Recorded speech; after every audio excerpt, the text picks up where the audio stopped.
जन्म पत्रिका के अंदर ग्रह स्थितियां जैसी रहती है, अगर वैसा अगर आप जीवन बिताएंगे तो कभी आपके ग्रह आपको किसी गलत मुकाम पे नहीं ले जाएंगे। लेकिन अगर आपने अपने ग्रहों का ध्यान नहीं समझा, अपने ग्रहों के नियम, बंधन और उनके क्या कहने का उनका अभिप्राय है ग्रहों की स्थिति के, आपको नहीं पता, लेकिन ज्योतिष को पता है।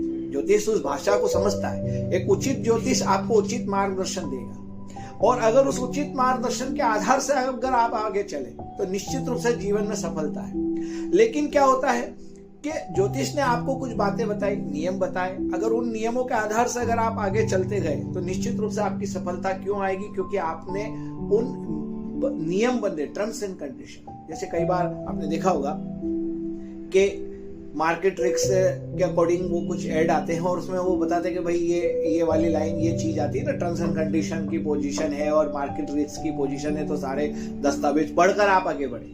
तो मेरी बात समझिए, उन्होंने तो एक शब्द में सारी बातें खत्म कर दी। हम भी यही तो कह रहे हैं कि आप कुंडली दिखाकर आगे बढ़िए, पर अच्छा ज्योतिष अगर आपको दिशा दे देता है और आप उस दिशा के हिसाब से चलते हैं तो सफलता है। लेकिन नियम भी जरूरी है ग्रहों के।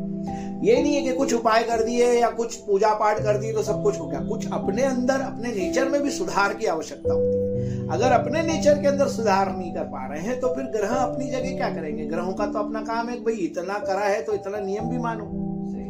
जैसे हम दवाई लेते हैं और दवाई के साथ हम प्रिकॉशंस भी रखते हैं। Prevention is better than cure, रोकथाम इलाज से बेहतर होता है। तो उपाय, कोई भी उपाय अगर अपना करा तो उस उपाय से आपको लाभ तो मिलेगा, लेकिन लाभ के साथ साथ कुछ नियम अगर आपने फॉलो करे तो निश्चित रूप से आपको सफलता जल्दी और उपयुक्त अवस्था की मिलेगी और आपके लिए लंबे समय तक सफलता आपके पास स्थायित्व हो जाएगी। नहीं तो तकलीफ का स्तर तो बनाएंगे ग्रह स्थिति।